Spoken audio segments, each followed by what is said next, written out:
Ano na, BBM? Ang ganda naman ng Christmas gift na ito ng service sa atin.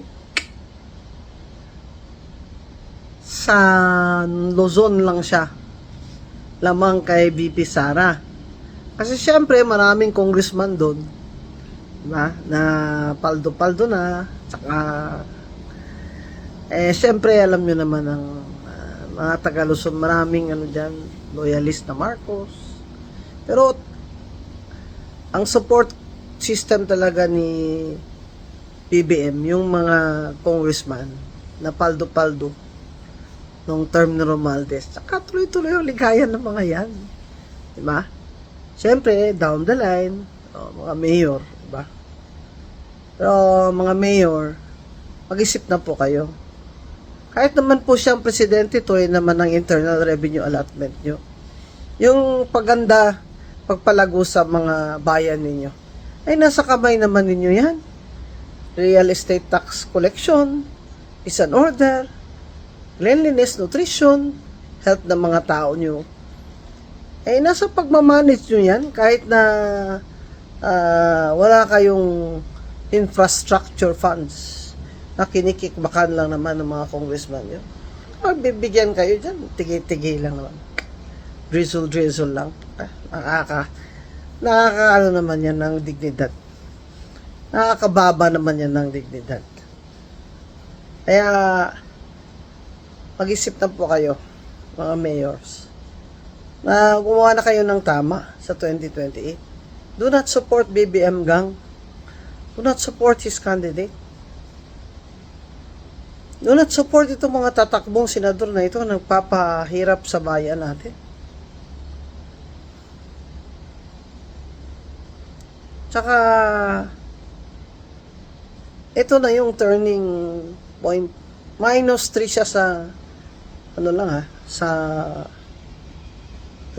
sa SWS survey. Pero yung ibang survey, mas mababa pa, -26. Magnanakaw Saka weak, hindi niya kaya. Kaya naman nakaw galore lahat ng mga galamay niya at ni Romualdez. Kasi alam naman nila na hindi kaya ni BBM na tipigilan sila. O ayan na. 3 years late ka na, BBM. It's too late, baby, now. It's too late. Kaya ako, kahit may hika ako, celebrate ako ng Christmas at New Year.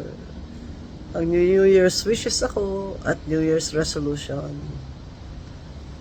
Kita-kits tayo uli January 1. Mga kababayan, tuloy-tuloy lang po ang protesta nyo kahit sa Facebook lang. Ikulong na yung mga magnanakaw na yan.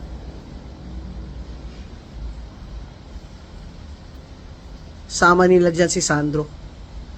Kaya wala na yung ICI na yan. Sinabi ko sa inyo noon pa, inutil yan. Hindi nila yan ituturo si Sandro. Hindi nila ipupush yung investigation kay Sandro. Kaya siguro nag-resign na yung accountant dyan na magaling si Miss Fajardo. Hindi niya nakinaya yan. Parang, ginagawa lang ako dito. Deodorant. Your friends told you so. Siyempre, well-intentioned naman siya. Akala naman niya mga kababayan ay tutuhanin ito. Walang ginagawa si BBM out of the pureness of his heart dahil maitim ang budhi niya. Hindi siya mabuting tao. Hindi totoong mabait siya. Tingnan niyo yung mga pinaggagawa niya.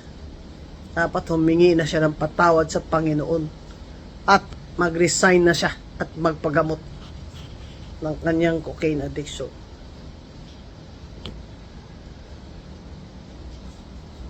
Kahit paano, maging masaya sana ang inyong Christmas holidays. Attorney Watson po, ang inyong lingkod.